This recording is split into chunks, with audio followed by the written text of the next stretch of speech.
জাহাজ যখন ডোবে ইঁদুর তখন জলে ঝাঁপায় প্রথম, কারণ ইঁদুরও কি জানে না যে জাহাজটা ডুববে? সেও জানে। এই দলটায় বাতি দেওয়ার কেউ থাকবে না, বংশ উজাড় হয়ে যাবে, ওটা ইতিহাসের পাতায় তো থাকবে না, ইতিহাসের রাস্তা ঘুরে চলে যাবে। কিছু লোক কেন্দ্রীয় সরকারকে বিপদে ফেলার জন্য এটা করছিল। কে করেছে, সেখানে কার মদত ছিল, আগামী দিনে আমরা ক্ষমতায় সেটা তদন্ত করে দেখব যে তারা এই পশ্চিমবঙ্গের শাসক দলের হয়ে এই ধরনের কাণ্ড কারখানা করলেন কেন। হ্যাঁ, পুলিশ তো খুঁজে পাবে না, তো কী করে খুঁজে পাবে? কারণ তিনি তপস্যত। কারণ সেখানে কেউ যদি শূন্য পেয়ে যায়, তো তারপরে তার মাথায় ব্যাপক কোনো শক্তিশালী লোকের হাত আছে। কেন কর্মচারীদের বলা হয়েছিল কুকুরের মতো ঘেউ ঘেউ করবেন না? উত্তর দিতে হবে। মুখ্য ব্যাপারটা রয়েছে, সেটা একটা বিষয় স্পষ্ট, এই সরকার বুঝে গেছে এরা থাকবে না। সেদিন কিচ্ছু ছিল না, হঠাৎ দুপুরবেলায় বেকারদের অ্যাকাউন্টে টাকা ঢুকিয়ে দিচ্ছে, এত আতঙ্ক। স্যার, 26-এর ভোটের দিনক্ষণ ঘোষণা হয়ে গেছে। এর মধ্যে তৃণমূলের একাধিক নেতা, যেমন আরাবুল ইসলাম আজ সকালেই তৃণমূল ছাড়লেন, এই রকম বিভিন্ন চমক তৃণমূলের জন্য এখনও অপেক্ষা করে আছে কি? না, একটা কথা সকলেই বলে, সেই কথাটা আবার বলছি, অনেক আলোচিত বিষয়। জাহাজ যখন ডোবে ইঁদুর তখন জলে ঝাঁপায় প্রথম, কারণ ইঁদুরও কি জানে না যে জাহাজটা ডুববে? সেও জানে। জলে ডুবলে, জলে ঝাঁপালে মৃত্যু, সেটাও জানে। কিন্তু তারপরে ইঁদুর জাহাজে থাকতে চায় না। তো ডুবন্ত জাহাজে কে থাকতে চায়? তৃণমূল একটা ডুবন্ত জাহাজ। তৃণমূল শেষ, তৃণমূল সরকারটি শেষ হয়ে গেছে। যা চলছে একটা চলন্ত, জীবন্ত, মৃত, অর্ধমৃত ফসিল মাত্র। তৃণমূল নেই। আগামী দিন বিজেপি ক্ষমতায় আসছে, ফলে তৃণমূল ছাড়ার হিড়িক পড়েছে।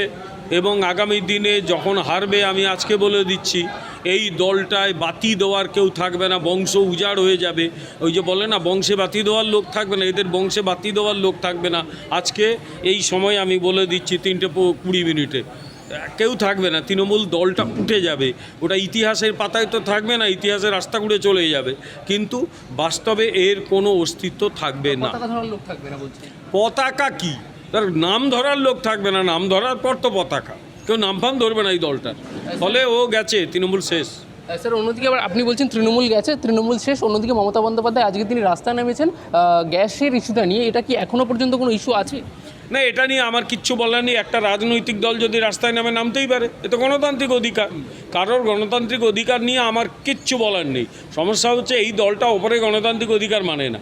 নিজে এক জায়গায় মিটিং করবে, অন্য কাউকে করতে দেবে না। নিজের লোকেরা মিটিং করবে, কাউকে করতে দেবে না। নিজে কোটি কোটি টাকা খরচ করে রাস্তা জুড়ে বসে যাবে, অন্য কাউকে বসতে দেবে না। এই দলটা হচ্ছে অ্যাবসলিউট একটা ভণ্ড দল, একটা মিথ্যাচারী দল, একটা দুরাচারী দল। এরা মিথ্যে কথা বলে, এরা ভণ্ডামি করে। গ্যাসের ইয়ে নিয়ে ওরা আন্দোলন করুক না, সারাদিন করুক না, কিচ্ছু যায় আসে না। সংকট ছিলই না। যখনই সংকট আসার মানে একটা সম্ভাবনা তৈরি হচ্ছিল, ওটা ক্রিয়েটেড সংকট ছিল। কিছু লোক কেন্দ্রীয় সরকারকে বিপদে ফেলার জন্য এটা করছিল। কেন্দ্র সুইফটলি অ্যাকশন নিয়েছিল, এসমা জারি করেছিল, ফলে আস্তে আস্তে সব ঠিক হয়ে গেছে। লোক এটা কিন্তু তদন্ত করার দরকার, এই সংকটটা হলো কেন। আগামী দিনে তদন্ত হবে। পশ্চিমবঙ্গে বেশি সংকট হয়েছে, কে করেছে, সেখানে কার মদত ছিল, আগামী দিনে আমরা ক্ষমতায় সেটা তদন্ত করে দেখব এই সংকট কেন হলো। যারা অন্যায় করেছে কাউকে ছাড়া হবে না। তারপর স্যার, আজকে আমরা যদি ভোটের দিকে তাকাই, নন্দিনী চক্রবর্তীকে এই রাজ্য থেকে, রাজ্যের মুখ্য সচিব পদ থেকে তাকে সরানো হলো। এই নিয়ে কুণাল ঘোষ তিনি বলছেন একটা শেষ চেষ্টা বিজেপি করছে নির্বাচন কমিশনের দ্বারা।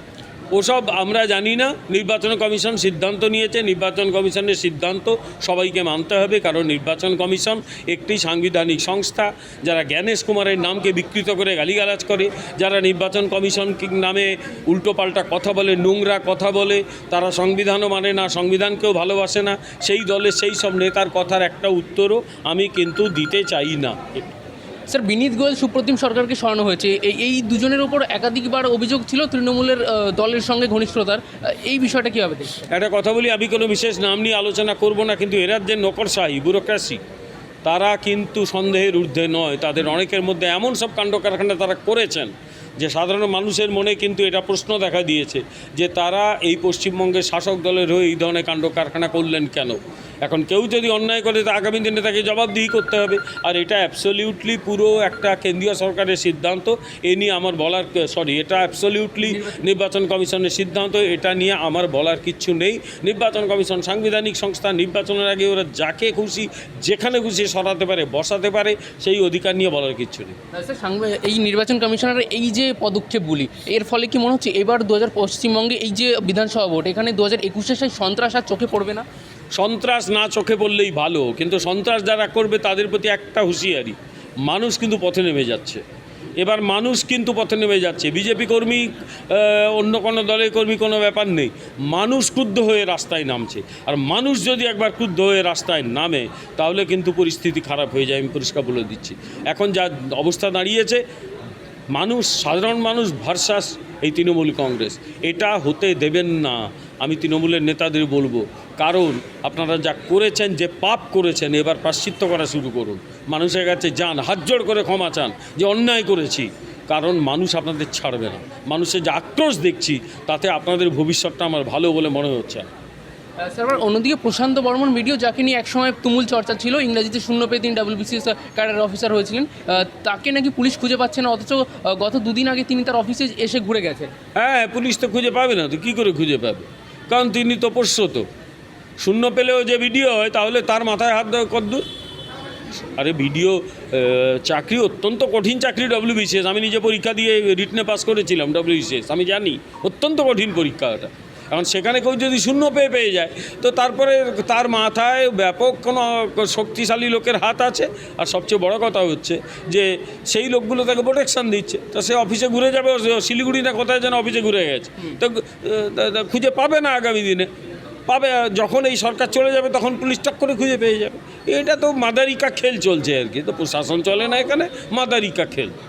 স্যার, আবার অন্যদিকে ডিএ একটা বড় ইস্যু এই পশ্চিমবঙ্গে 2026-এর নির্বাচনের সামনে, এবং এটা সত্যি একটা সেন্সিটিভেল ইস্যু। এখানে অমিত শাহ তিনি এসে এই বিষয়ে বক্তব্য রেখেছিলেন যে বিজেপি সরকার এলে 7ম পে কমিশন গঠন করা হবে। সেক্ষেত্রে মমতা বন্দ্যোপাধ্যায় কি এই অমিত শাহের বক্তব্যের উপর কিছুটা হলেও জল ঢেলে দিলেন ডিএ দেওয়ার নাম করে? জল কিচ্ছু ঢেলে দেননি, আতঙ্কগ্রস্ত হয়ে এটা। ডিএ এর দাবি অনেক দিন ধরে চলছে, এই 26-এর ভোট সামনে করে এটা একটা সেন্সিবল ইস্যু। আপনাকেও বহুবার সংগ্রাম যৌথ মঞ্চে দেখা গেছে, এই যে অমিত শাহ এসেছিলেন, তিনি ডিএ নিয়ে বক্তব্য রাখলেন, মমতা বন্দ্যোপাধ্যায় বললেন ডিএ আমি দিয়ে দিচ্ছি। কোথাও গিয়ে কি অমিত শাহ এই বক্তব্যে জল ঢেলে দিলেন? একেবারেই জল ঢালেননি। সরকারি কর্মচারীরা যথেষ্ট বুদ্ধিমান ব্যক্তি, ওরা ধরে নেবেন যে সত্যিকারের প্রতিশ্রুতি কাকে বলে আর চালিয়াতি কাকে বলে, ওরা ঠিক পার্থক্যটা ওরা করে নেবে। এখনো পর্যন্ত সরকারের তরফ থেকে তেমন কোনো নোটিশ বের হয়নি। সরকারের তরফ থেকে নোটিশ তো বার হয়নি, যখন মডেল কোড অফ কন্ডাক্ট চালু হবে তার আধ ঘন্টা আগে চালু হয়ে গেল। কি একটা অর্থ দপ্তরের নোটিশের কথা বলা হবে, আমি তো কোথাও খুঁজে পেলাম না। অর্থ দপ্তরের নোটিশটা কোথায়? বেরিয়েছে, ফেক একটা ছড়িয়েছে, আমি দেখিনি। ওই ফেকের ওপর কিছু চলে না।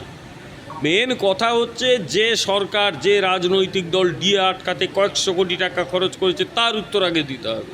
তোমার আমার কষ্টের টাকা ওটা, ওই টাকাটা কেন দিল্লির উকিলকে পোষা হলো কেন, সেই উত্তর দিতে হবে আগে। কেন কর্মচারীদের বলা হয়েছিল কুকুরের মতো ঘেউ ঘেউ করবেন না, উত্তর দিতে হবে।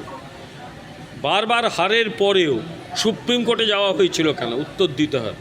যখন সুপ্রিম কোর্ট বললো অবিলম্বে 25% মিটিয়ে দিতে হবে, তখন বলা হলো একটা কমিটি করে দিয়েছি, কিচ্ছু বলা হলো না।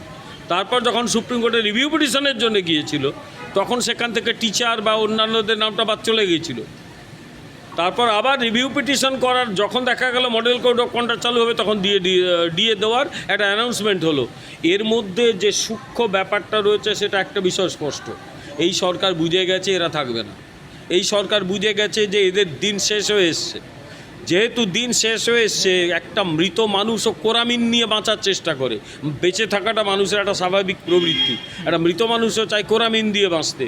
ফলে এরা সেই কোরামিন দিয়ে বাঁচার চেষ্টা করছে, কিন্তু আবার আমি বলছি কোরামিন দিয়ে বাঁচার আর জায়গা নেই। কারণ সরকারি কর্মচারীরা অপমানিত হয়েছে, যে সরকারি কর্মচারীরা আন্দোলন করেছিল তাদের দূরে দূরে বদলি করে দেওয়া হয়েছে, তাদের ঘর সংসার সমস্যায় পড়েছে। কেউ তারা এই সরকারকে ক্ষমা করবে না, কেউ না। ওই এই দলের কিছু তো লোক থাকবেই, তারা এসব সমর্থন করবে, তাদের নিয়ে আমি চিন্তিত নই। কিন্তু 99% সরকারি কর্মচারী এদের ওপর প্রবল ঘৃণা পুষে রেখেছে, এবং এই সরকারকে তারা ঘৃণা করে, উল্টাবে এই সরকারটাকে, কিচ্ছু করার নেই। সরকারকে তো ঘৃণা করে না, যে দলটা সরকারকে চালায় সেই দল, সেই কাঠামোর ওপর তাদের প্রবল ঘৃণা। সরকার আমাদের মানে প্রিয় বস্তু, সরকার আমাদের সরকার, তাকে কেউ ঘৃণা করে না। কিন্তু যে কাঠামোটা সরকার চালায়, যে দলটা, যে রাজনৈতিক ভাবনাগুলো এই সরকার চালাচ্ছে, তাদের প্রতি সরকারি কর্মচারীদের প্রবল ক্ষোভ রাগ। তারা সুযোগ পেলেই এদের দেবে একেবারে শেষ করে। কোথাও কি স্যার এই ব্রিগেডের সম্মেলন, তারপর এই কর্মীদের যে ধর্মঘট, এই সব কিছু ভেবেই মমতা বন্দ্যোপাধ্যায় একটা আশা মতো দেওয়ার জন্য এই বিষয়টা করলেন? আমি তো কোরামি নিয়ে কথা বললাম, ব্রিগেডের সম্মেলন থেকে ভয় পেয়ে গেছে।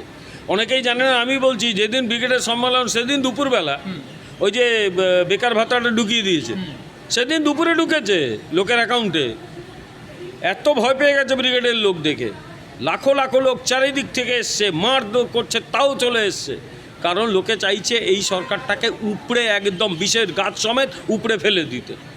ফলে এরা কিন্তু ভয় পেয়েছে বলেই এইটা করছে। সেদিন দুপুরবেলা, সেদিন কিচ্ছু ছিল না, হঠাৎ দুপুরবেলায় বেকারদের অ্যাকাউন্টে টাকা ঢুকিয়ে দিয়েছে, এত আতঙ্ক।